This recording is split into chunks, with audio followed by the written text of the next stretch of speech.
Hi, everyone. This is Vanessa Mota with Mota Cross-Linking Business Academy, and I am also the president for the Chamber of Entrepreneurs, for the International Chamber of Entrepreneurs, known as CAINEM. And I really want to appreciate Carol and the team worldwide for everything that they do and for giving us the honor of having this program. The program is Leading Fantastic Five. Anyways, today we are so honored and I'm very excited. So you're gonna hear it in my voice because these women are phenomenal, and they were the awardees for the international business leaders of this year for South Carolina. And we awarded them, and so today they are giving us the pleasure of talking more about themselves, because when they got awarded they only got like a minute or two. So today we get to hear more about them. And again, I am Vanessa Mota, and I am very grateful to be here. Hola, soy Vanessa Mota, la presidenta del comercio de internacional de CAINEM para los Estados Unidos. Y en realidad estoy muy agradecida con Carol y todo el equipo y por todo lo que hacen. Gracias. So today we are going to begin with Laurie Rowe. Laurie Rowe is the director at Mota Cross-Linking Business Academy. And this year she was the art spotlight for the South Carolina International Women's Business Day. Laurie does phenomenal work with art. One of the pieces that I have on today, it's a replica of the photo booth that we had for that day. And this is, it's painted on an oyster. And this is the piece that I am wearing today. And she's the owner of Dragonflies and Roses Studio. So this is who did this, Dragonflies and Roses Studio. Again, Laurie Rowe, after 20 plus years of service working for the Department of Defense and booze, Ellen Ann Hamilton, Laurie Rowe, along with her husband, Mike, moved to South Carolina to raise their family. Since 2010, Laurie has owned her own business, Dragonflies and Roses, where she creates original artwork. Recently, she has taken on the roles and responsibilities of director for Mota Cross-Linking Business Academy. Before joining MECBA, Laurie was a member of the Columbia Sons of Italy, where she was the volunteer coordinator for many of the Italian festivals. She also served as secretary on the board of directors of Columbia Sons of Italy, and then later as vice president. From Boston, Massachusetts, Laurie is second generation Italian and Irish. Thank you, Laurie.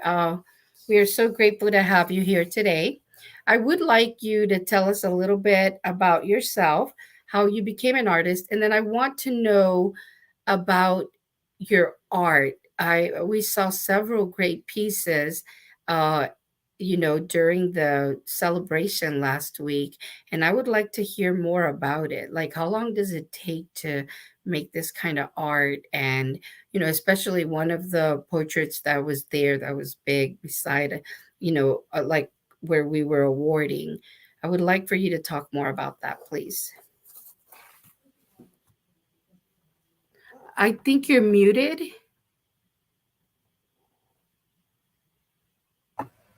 Okay. Thank you. First of all, I want to thank you for having me here on your program. What you guys do at MECBA is phenomenal. As far as my art, the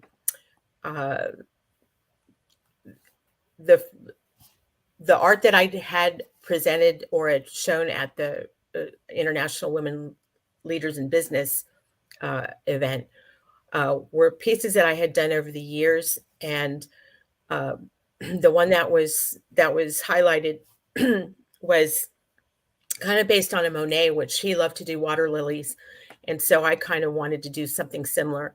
It's nowhere close to the kind of work that he did, but I'm happy with it. It was done with acrylics, and that was probably took me probably about 2 weeks to complete. with raising a family, I had to kind of do it between between kids. So, the daily activities of life kind of thing. But yeah, that was a wonderful piece that it's kind of close to my heart. Okay. um, as far, you were asking me how I got into art. Was that? Yeah, like I want to know, how is it that you got into it and why do you still do it? And what is it that you like about doing it? Like how does it help the community? How do you see what you do? Every business is a solution to a problem. So how do you see what you do helping the community?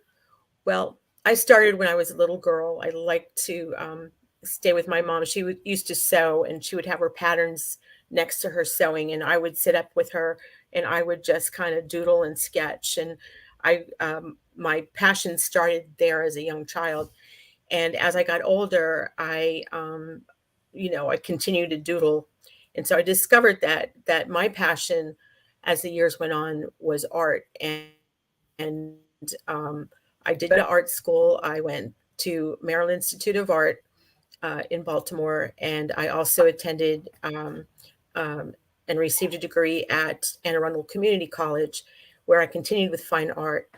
And along the way, I had a professor tell me that I couldn't make any money doodling. So, as a hard-headed Italian Irish girl, I had to prove them wrong. So, I've always wanted to have my own business. And when we moved here, the kids were still kind of young. And whenever I pulled my supplies out, they would get into them. Um, they broke all my crayons. Anyway, so uh, after they were grown up enough, I was able to take my crayons back out, and I started my own business where do a lot of I do a lot of custom work and like commission work where people will ask me to do a certain painting or an ornament. I do a lot of work with real estate agents, and I create the houses that they sell, that they sold or bought for clients, where I will draw the picture or paint the picture on the ornament, and they will give them to their clients as gifts. So I have a lot of that kind of work, especially over the holidays. Um, I enjoy, with doing my art, I enjoy the um, the challenge of taking something from life and making it into something that people can remember. I also do a lot of pet portraits, and um, when people want to acknowledge the pets in their family, or give it as a gift to another family member, they will contact me, and I will do a pet portrait of some sort, whether it be on an ornament or a painting, even color pencil. I've done that before. But I've learned that over the years, that my passion has always been some form of creativity and art. And I I enjoy I enjoy taking the real reality and making it into something that people can keep with them forever. Thank you. Now, I've also seen that you give a lot through art. Can you tell us how you do that, like with Biz for Kids and things that you have done? And what does it feel to see like these kids that sometimes do not have that, going to art school or art classes are very expensive. So, how does it feel seeing some of these kids enjoying that sometimes their parents are too busy to take them to art classes, or that they don't have the funds for that. Can you tell us a little bit about that? Well, especially here at the academy, it's a Biz for Kids is a great program because I can come in as a sponsor and um, teach the kids, um, like how to do, like one thing I did was like a doodle boss, where the kids would pick out what they wanted to be when they grew up, and so they were able to paint what they wanted to be. And there was some interesting career choices. But what I loved about it was that I was able to share my story, and as they're painting, they're asking me questions about how can I be this, or how can I do that? So they started at a young age to get the idea of wanting to be wanting to they have an idea that they can, whatever passion they have, they can turn it into a business and be able to be self-sufficient and run their own company, and sky's the limit. Okay.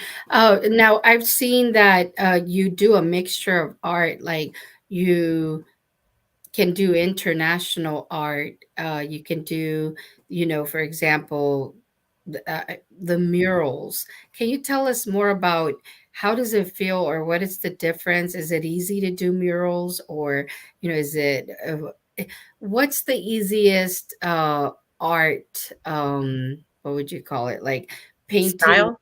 Yeah, style, like painting in an like on an ornament, or painting on a mural or a canvas, and can you tell us a little bit more about that? If you're a beginner, I would not suggest taking on a mural. Maybe assisting in one would be great, but I would start small. And the ornaments, they're the when I do the houses on the ornaments, they're very detailed. So you really have to have an eye for detail and kind of know how to do the strokes and the different techniques.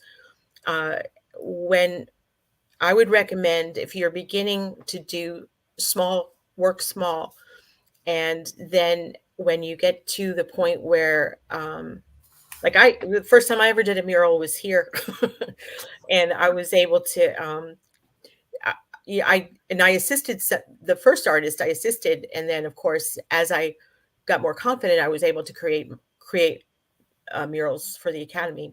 But yeah, they're a lot. They're great. When you work on a larger piece, it does take a little bit more time, but it is very impactful at the end. It's a work of art. Okay. Now, what do you feel about the like international, like you're able to put the different flowers or the different is this something that you've been learning, and how do you feel about learning? Because a lot of artists won't, or they're not as comfortable painting other cultural things because they don't want to offend. How do you feel about that? Well, I think that's crazy. I love to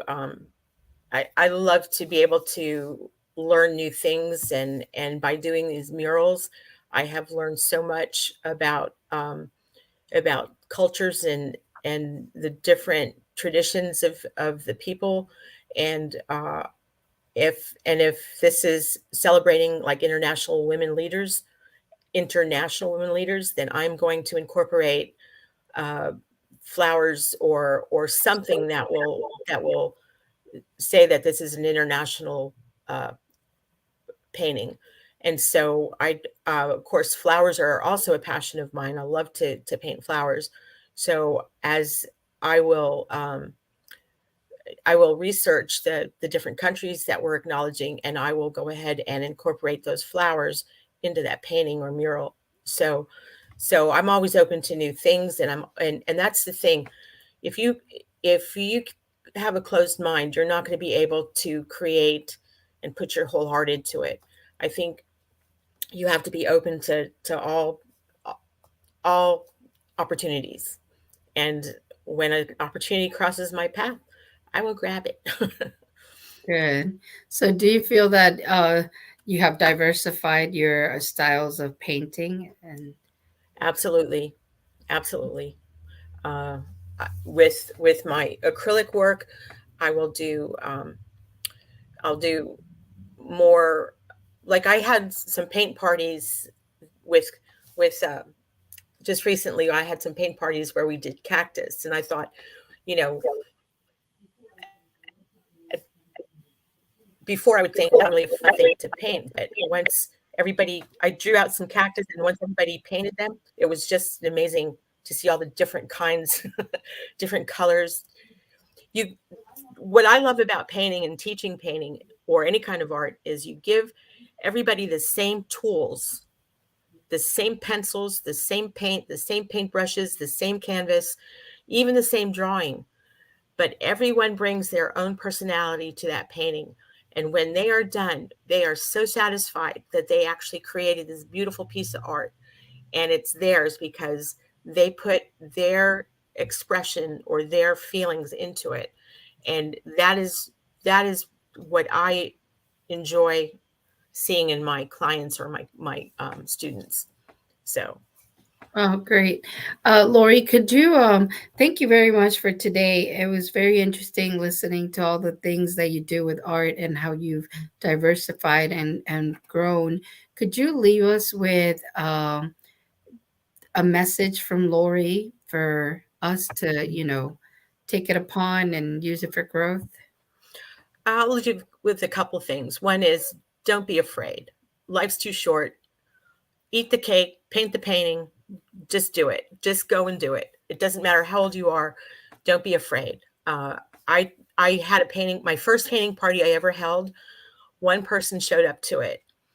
I taught that lady because she came. I taught this friend of mine how to paint, and she since then has painted more paintings than I have in a period of time. So she has her own little gallery now. So don't ever be afraid to pick up a brush. You're not going to make a mistake. And even if you do, you can paint over it. So don't be afraid. And I think I shared this Friday. My father has passed, but my father would always tell me, Laurie, just stay inside the lines. So I'm going to leave you all with that. Just stay inside the lines and don't be afraid. Okay, thank you very much, Laurie, for everything. Thank you. And I hope you have a wonderful weekend. Thank you.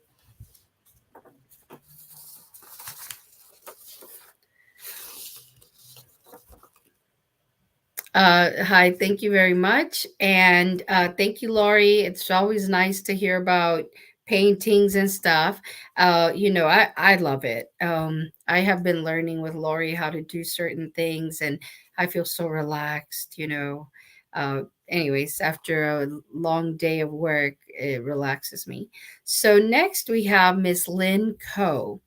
Lynn immigrated from Taiwan to USA in 1984. She has an MA degree in Chinese literature from National Taiwan University, 1973, as well as a Master of Library and Information Science degree from the University of South Carolina in 1992. Lynn already had 13 years of teaching and research experience in international and domestic universities before starting her library career with Richland Library in 1991. She has retired from Richland Library as a branch manager since 2013. Lynn, a certified Sogetsu, okay, instructor, has been very active in practicing and promoting Ikebana art since 1998. She is a former president of Ikebana International Chapter 182 of Colombia. Moreover, she is now an active member of North and Central America Regional NCAR, Ikebana International Sensei Committee. Lynn teaches Ikebana in person and online. Lynn is a published author of many books and articles in Chinese language. She is also a news correspondent of World Journal Daily, the most circulated Chinese newspaper in North America. Thank you very much. It is a pleasure to have you here today, Lynn Co. And again, Lynn Co is one of the awardees that was awarded on uh, last Friday for her great leadership and all the things that she does. I have been through her webpage, beautiful work as well.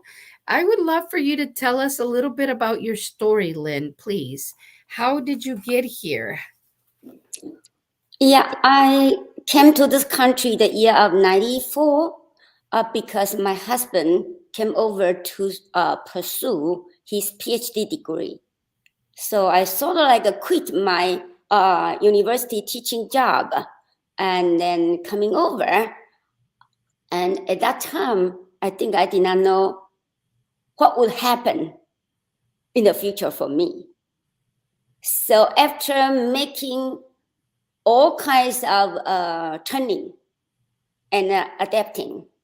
Finally, we got into Columbia for my husband's teaching job at the University of South Carolina. Then I start pursuing my professional degree in library science, library and information science. So after that, I worked for Richland County Library for almost 23 years. I retired and not really retired because I'm still tirelessly doing a freelance multicultural awareness presentation program. I actually did program for different levels of schools and also for different library system all over the South Carolina. So my footprint actually reached out to various suburb, a really remote area in the state. Yeah, and I even crossed the state boundary line and did program at Georgia. So I think the longest one I drove 4 hours, okay, to Georgia. So this is my patient.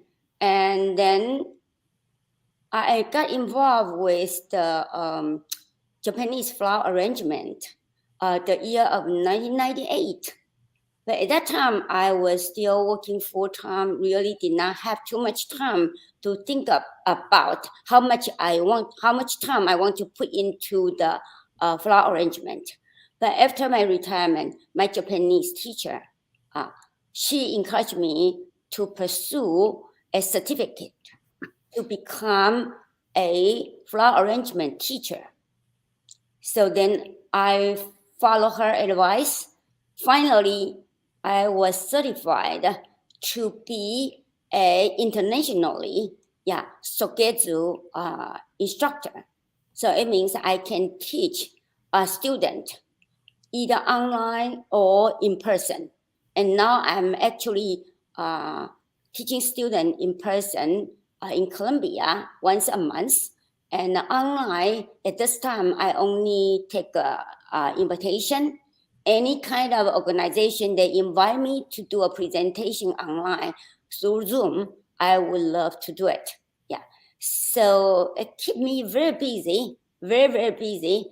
And then doing the Ikebana still lined up with my patient. I'm so passionate in promoting multicultural awareness during the communities. I think Vanessa knows me for a long time. I have been working with the Columbia International Festival for more than 20 years. And all we did was promoting the multicultural awareness through the general public. And I enjoy it, and I really feel my effort is recognized by the community. Yes, yes, definitely. Can you tell us a little bit more about multicultural awareness? Because there are people that do not know this. So can you tell us what it is that it involves and what do you do with it? Yes, I think as a new immigrant, I myself went through that difficult time for language barrier, cultural barrier. So I take that kind of experience to my heart.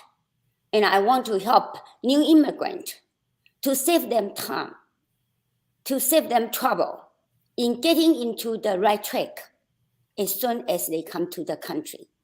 So I started several programs at the Richland County Library when I was still working there. I think the first program I created for the new immigrant was a new beginning at a new country, starting at your own library. So it means I use the library resource to help to educate a new immigrant, how they can learn language, how can they go to school, how can they do banking, how can they buy houses, all kinds of financial, educational information using the library resource. And that program we start long time ago, and targeting at the Chinese speaking patron, because I myself speak Mandarin. And later on, we actually extended to Hispanic population. And I utilize all the librarians in our system who are able to speak Spanish. And we also ask 6 or 7 organizations in Colombia come to the library to have their own booth in dual language, okay, Spanish and English, to say their service, such as immigration lawyer, okay, and DHEC, the health information, and then the school ESL program coordinator, that kind of thing, okay, and even bank. And they come to the library and have the booth and helping people. So that's my first program targeting at the new immigrant. The second one, I started probably 2010. Yeah, it's let's speak English. Okay, that's helping new immigrant to learn English through conversation with local volunteers.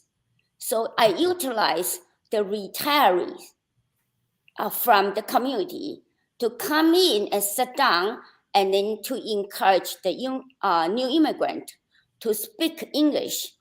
Even broken, it's fine. I told them not to correct their grammar, not to correct their spelling, okay, or their pronunciation. Just let them talk and try to understand. Because lots of new immigrants, even though they study English in their own country for years, but coming here, they still don't want to open their mouth. It's still very scary. So once they open their mouth and talk to somebody who try to be so understanding and is so nice, they start getting the confidence to talk to general public. So that program has been going on for years. Now it's still existing at the Richland County Library. Also, the Lexington Library, they send a staff over to observe my program, and they start the same program too. And all over the U.S., when I brought this program idea to the American Library Association conference, people came over to grab my starters kit. So I give them all the information, all the material they need to start that program. So I believe there are other library systems in United States. They also have the same program, which was created by me, initiated by me. And I think the other day I stepped into the library, and the librarian, most of them, I did not even know them because I retired 2013. And but someone say, okay, this is the one who started our Let's Speak English program. And then the rest of them say, oh, okay, because that program is still on. Okay. Oh, that's really good. That's yeah. really So good. that's my idea is multicultural program awareness is the two-way traffic. It means the local people has to learn a new international culture brought in by the immigrant. Meanwhile, the new immigrant, they have to get used to the American culture, to learn the American culture, so they can actually blend in well, and they can learn how to be independent in this country. So that's a two-way traffic. It's only if you only focus on one side, only a new immigrant learning English, but the local people, they don't have any intention to understand the new immigrant to help them. I think the effect would not be as good as going from the dual direction. Yeah, I totally agree.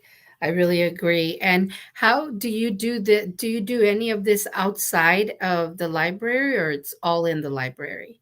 Library and schools. Okay, schools so and libraries, and even including universities. I went to Wesleyan Women's College at Macon, Georgia, to uh-huh. present Chinese opera, Chinese tea programs over there.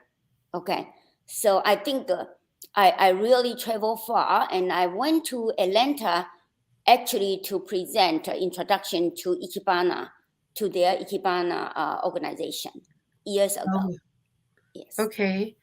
So now tell me a little bit more about your Ikebana. How do you um like those presentations that you take? Do you also and the reason I'm asking this is because I am finding out right now, this is a business academy. So I have students who have a traditional Japanese restaurant, and they were telling me there's a big difference between a Japanese restaurant and a Japanese restaurant, and sometimes people enter in there and are very disrespectful to the traditional Japanese restaurant. And I never thought of this until now. So is this something else that you teach? Do you teach culture when you're teaching the Ikebana? And do you tell them the difference between traditional and modern Japanese? Yes. Vanessa, you are so good. Oh, Your words just to the point, okay? Because there are hundreds of Ikebana teachers in United States. But in South Carolina, at this point, as I know, probably I'm the only certified Sogetsu instructor in the state. Yeah, because when I learn it, I have to cross the state boundary, go to Georgia to learn from my Japanese teacher. I cannot find anybody here, okay? Because we used to have one, but he moved away. So it means this art, this kind of art really needs somebody to carry on, to pass on. So I spent probably at least 5 years pursuing my certificate. I only travel to Georgia once a month and stay there for the whole day, learning from my teacher. I will leave home somewhere 8:30. I did not get home until 4:30. Yeah, I spent a whole day there. And then my way of teaching, I think, is quite different from other teachers, okay, because of my background. And Taiwan was once a colony of Japan. It's not wow. it's not a graceful history, but Uh-huh. it's a fact. And then my parents actually graduated from Japanese system school. So my family speak Japanese language. Oh, wow. But I did not speak it because I was born after the World War II, when Taiwan was already returned to its mother country, China. Okay, but that kind of impact still lingering around in the island. Okay, so I feel when I teach Japanese flower arrangement, I want to incorporate culture and the flower arrangement. If you can put them together, then you can really get the spirit of the Japanese flower arrangement. It's not about technique. Technique is just a superficial thing. The real thing is, can you understand Japanese culture through the technique of flower arrangement? And then Japanese flower arrangement, lots of people get very, very puzzled. What's the difference between the Japanese flower arrangement and the Western style flower arrangement? So I have to say there is some major differences. The first of all is Japanese flower arrangement focus on line, L-I-N-E, the lines and the space. Then, of course, color, texture also matters. But if you don't create a line, then you don't have the right style of the Japanese flower arrangement.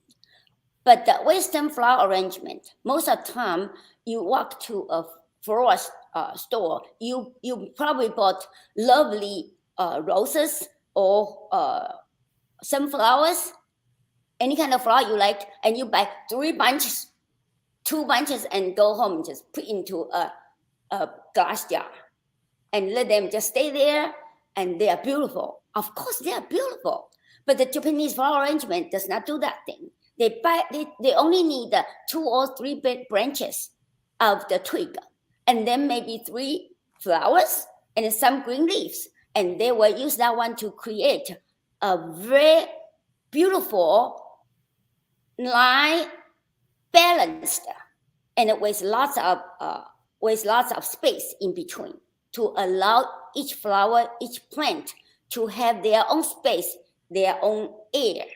Okay, so it's totally different, So I like to emphasize the cultural side, not only the technique side. So, for instance, for the Japanese New Year, the celebration in Japan is people would make a pine arrangement to put at the gate. So they call it the door pine, katomatsu. Katomatsu means door pine. Okay, matsu is pine, kato, gate. So door pine, they put in front of the door to get rid of the evil spirit and to protect the family. So when I taught my students back in the New Year time, I actually had them made a katomatsu. May I share the screen to show what's katomatsu? Is that possible? I can share the screen. We have 15 minutes. Oh, I'm sorry. Yeah, Okay. no, thank you very much. No, Okay.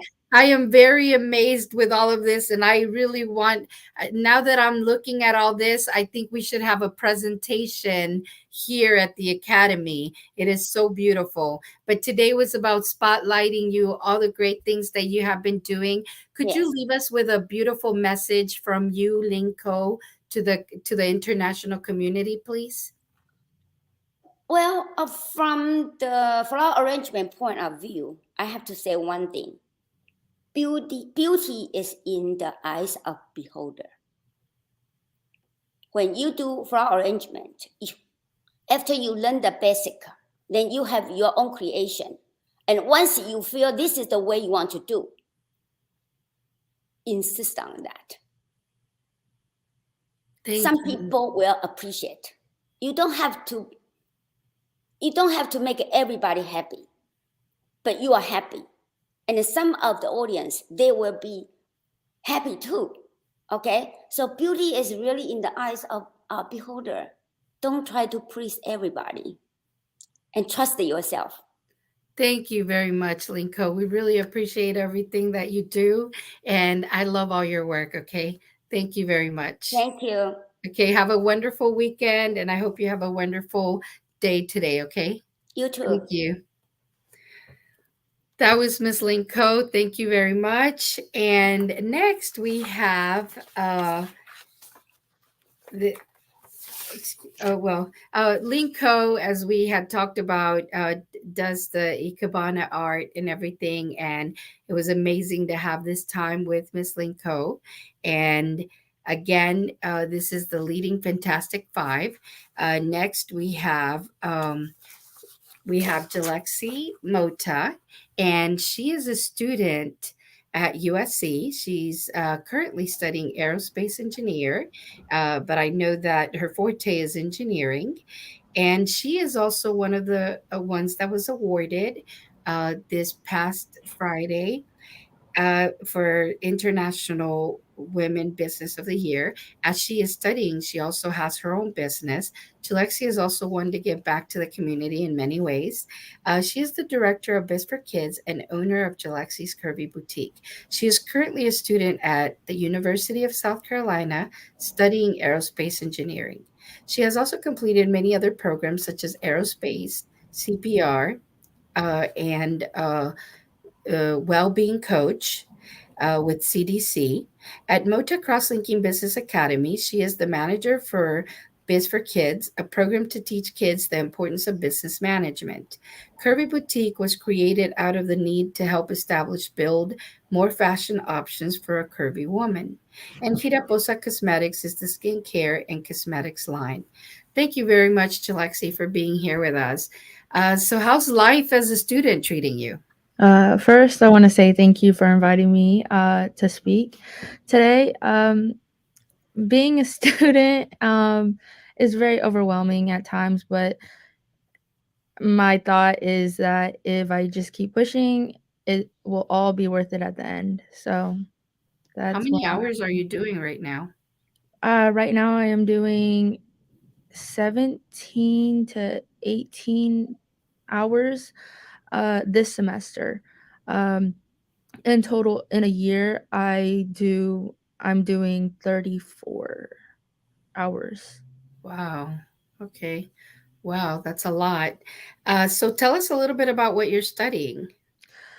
As of right now, I'm studying to be an aerospace engineer.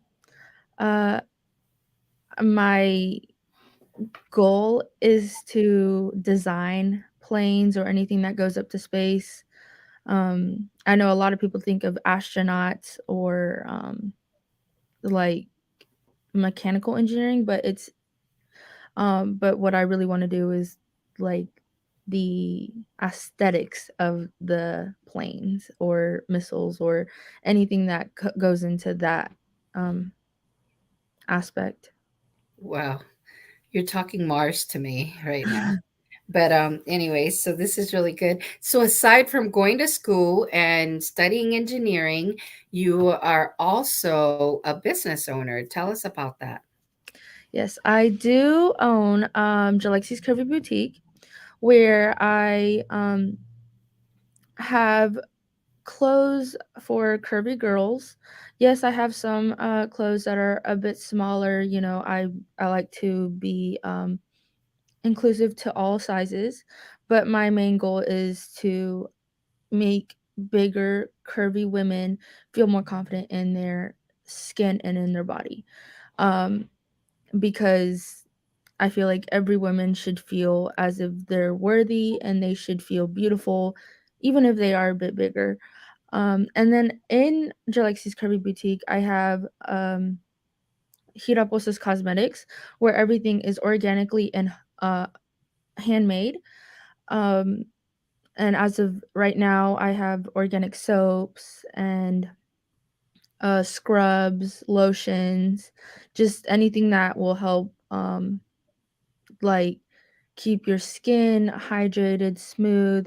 My goal also with Hiraposa Cosmetics is I've always had the issue with buying all these different cosmetics, and it was always harming my skin.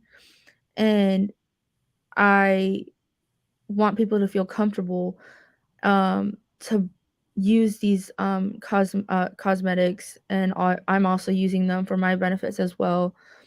And yes, that's where I'm at at my business. Okay, great. And how do you feel like you benefit the community with your business? I feel that I benefit it by being organic. I have my ingredients are all organic.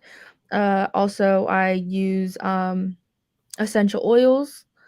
Um, so I feel, yes, I know that there are many other um, organic cosmetic lines now, but uh, I feel the way that I present my products is unique in its own way. So I feel that's how I'm benefiting the community by just having my own cosmetic line um, for people to try. Okay, thank you, Julie. Can you tell us about the sorority that you're in, and all the things that you do for the community with the sorority? I know today's a very special day for you guys. Can you tell us a little bit more about that? Yes. Well, I'll go into a little detail about my sorority. I am in a STEM sorority. I'm in Alpha Omega Epsilon, where uh, all the sorry, all the females in there are STEM majors, which STEM stands for science, technology, engineering, math, and sometimes even arts go in that. But um, we're a STEM sorority, and we like to do a lot of volunteering hours. Um, Recently, we did something for Ronald McDonald, the uh, home, as well. Today we have Relay for Life, where it's going to be from 5 p.m. to 5 a.m., where um, every sorority, fraternity, and even anybody from outside of USC, they can all join, and just we're just going to try and fundraise as much money as we can for cancer, to beat cancer. Thank you, Julie. And also, can you tell us about your job as manager of Biz for Kids? And you are also the program coordinator for South Carolina Latino and International Project. So, can you just briefly tell us a little bit about each and what is it that you do? Yes. For SCLIP, I I help around with the kids, helping them walk, showing them the walk, encouraging them, um, like just giving them the confidence boost. I have recently been put up to talk. I talked for the last one. That was a big step for me because I came from modeling to actually being up there and talking, and describing what the kids were wearing. But I am still going to try and boost their confidence and still give them that confidence boost. I as well, uh, with the Biz for Kids, I am sorry, a director for Biz for Kids, where I show them. There's two classes. There's one where I bring in a sponsor, and they give them a uh, their story on how they got there, and they bring an activity of like what correlates with their business. For example, Miss Laurie talked about earlier, where she sponsored a class and she showed them her doodles, her doodle girls, and that's what I like for the kids to realize, that they can create anything with whatever their passion is. And then Is the there a second class, charge? Sorry. I'm sorry. Sorry, is there a charge? No, for the sponsor ones, no, there's not. But for the second class, yes, I teach those, and they're $10 charge. I tell them a little bit about business. I give them a craft to do, um, and even those crafts, I try to make those activities that we do something that if they like to do, they could do it again and they can sell it. I try to explain that to them as well. I also give them a real life scenario lesson, as in like kidnapping or things like that. I like to kidify it and show them that I want to be that person that gives them that information, because unfortunately I feel like a lot of the times a lot of the kids aren't aware of how serious kidnapping is. I mean, yes, parents tell them don't talk to strangers, but I feel like they don't go into details, as in like, oh, if a stranger gives you an LOL doll, what would you do? Are you going to take the LOL doll, or are you going to walk away? And most of the time it's shocking to hear these kids, they would take the LOL doll. So I try to be there and give them that lesson that an LOL doll is not equal to your life. You need to walk away, and LOL dolls are materialistic. You guys can get those anywhere. You don't get them from strangers. You can ask your parents. Um, it just things like that. I also with uh with the Biz for Kids, we've done. I do. I'm sorry. I do bedtime stories where every Monday we read. I get either the sponsor or MECBA Team Familia.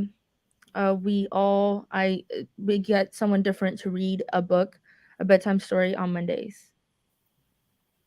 Thank you very much, Jalexi. Thank you for all the great things that you do at your young age, and continue spreading that so that more, young adults, teenagers are doing great things out there. It takes a village to do things. Would you please leave us with a message from you, Jalexi? Something that we can. I have two messages, one for the kids and one for the adults. One for the adults is keep investing on your children, because I had somebody that invested in me, and this is why I'm here. I feel like this is why I'm here, talking to you, talking on this channel, and being able to be where I am now. As well, for the kids, keep pushing. I know it's hard, but if you just keep pushing and you keep thinking of where you're going to be at the end, it'll all make it worth it. So just keep pushing. Don't give up. Thank you very much, Jalexi. Thank you. I'm pretty sure your mom loved hearing that. Thank you very much, Jalexi.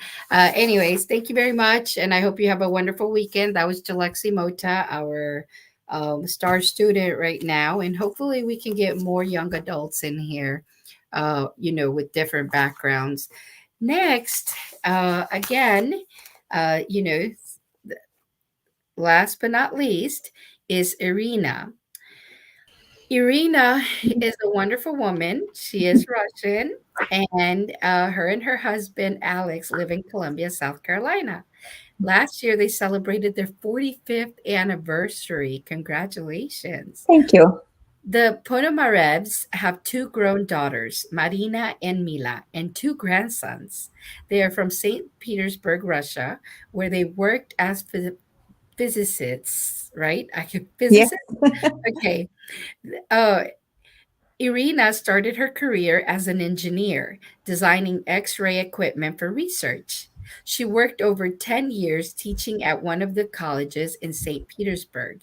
In 1993, family came to the United States pursuing theological degrees at RTS, Jackson MS, parallel to studies. Alec taught physics at Belhaven College. After completing their degrees in 1996, Alex and Irina came to Columbia, South Carolina, and joined Russian Language Institute, where they taught Russian language, history, and culture.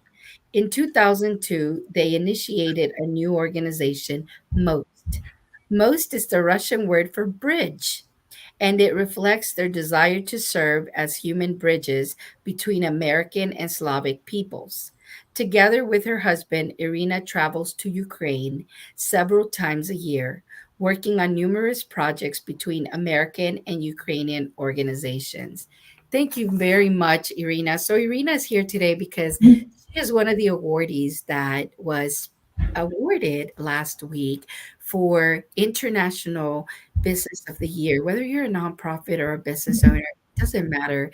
It's the same concept practically. And but she gives back so much, and especially during this time, it is very important to have you out there and to spotlight that you are Russian and you're out there. Your heart is in Ukraine, and this is important because we you're not, Russia is your country and you're going to love it and everything, and you're still out there giving. So this is important. I hope that whatever comes out today reaches so many people, and that people who are not seeing things clearly can clearly see the beauty of when humans unite. Okay. Thank you, Vanessa. Thank you so Thank much. you. So can you tell us a little bit more about yourself, please? Um, Basically, you mentioned the main. My husband and I were two physicists. who came to the United States. We were involved mainly in teaching.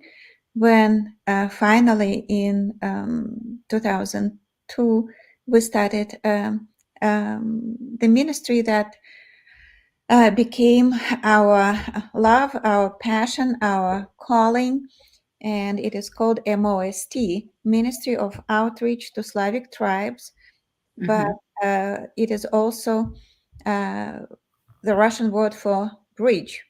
So Okay. many people know da, niet, and some other words. So one more word to add. One more word to learn.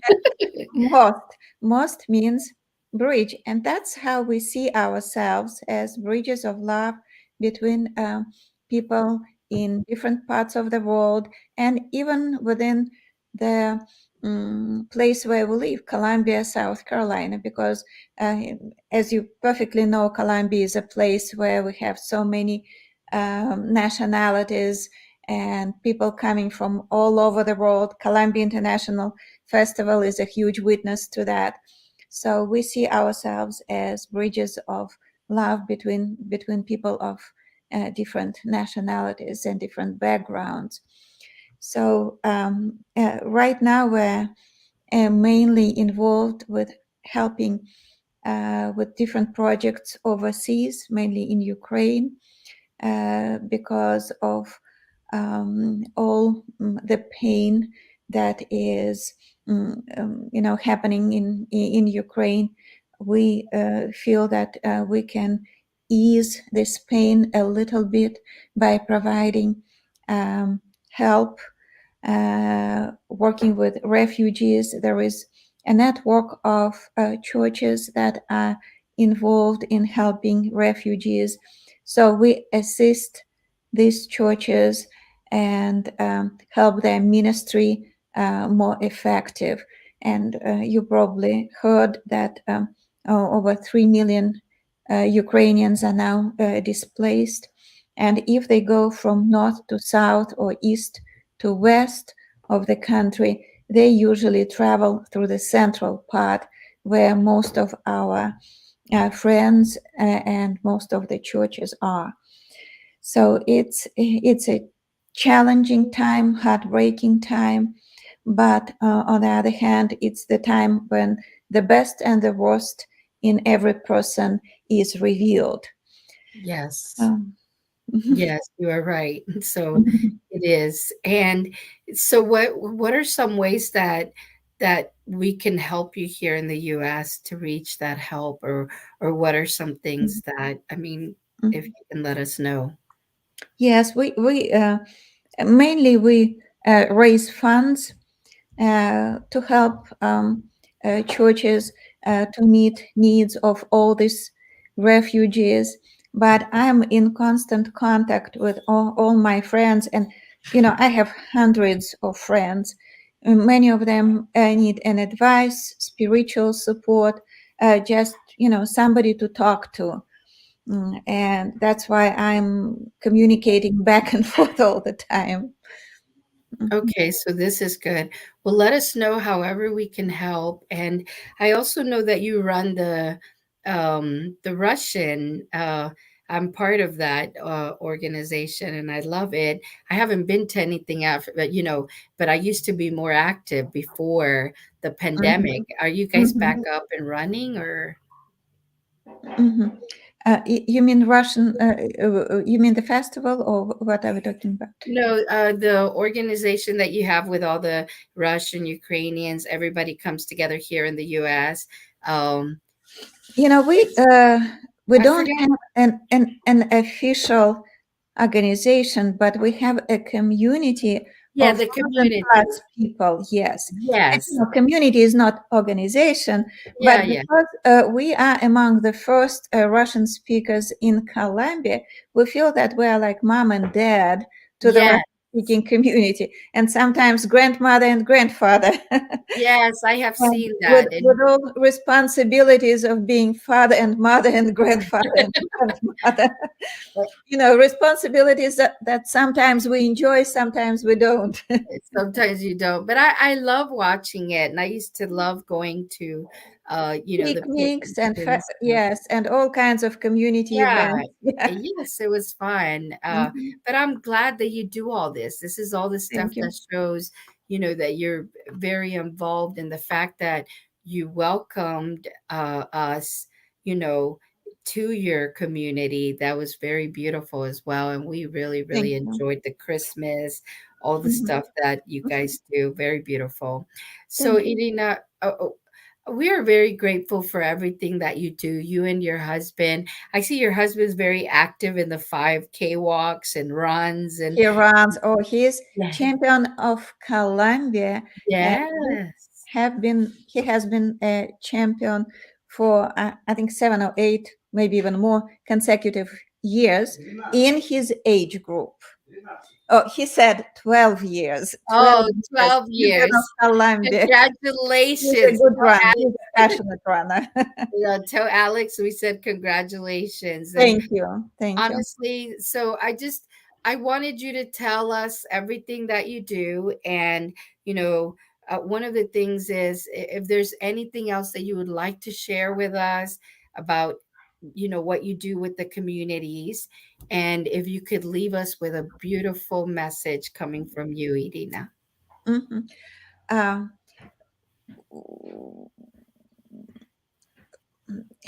I guess my my work is very often behind the scene. It is it is like raising kids. You are busy all day, but by the end of the day, you are exhausted and you have no idea what actually you have accomplished. But you have been busy all day long. Yes. We are very much the same with 1,000 people in the Russian-speaking community. There are all kinds of needs and all kinds of people who need different types of help. So we are busy helping people in Colombia, providing all help we can physically provide. But I guess my main message would be, if you want people to be in your heart, just open it. And that's what we have been doing for quarter of a century. We opened our home, our heart. Don't invest our time and our lives in people of Colombia and uh, projects overseas, whether we are working with orphanages or nursing home, foster homes, medical centers, whatnot. So this is where our heart is. Thank you very much, Irina. I hope you have a wonderful weekend. Thank you, Thank you dear. for your Mhm. time and have a Thank you. wonderful day, okay? Thank Thank you. you. I Huh, appreciate it. Thank you. Thank you. Blessings to Hi, you. Thank you. thank you to you too. Thank Hi you. again. This is Vanessa Mota, president of the Chamber of International Chamber of Entrepreneurs, and we are here with Leading Fantastic Five. And you just saw 4 fabulous interviews of 4 amazing women who were recognized and awarded last Friday in the International Business Women Leaders of the Year. Thank you very much. Bye.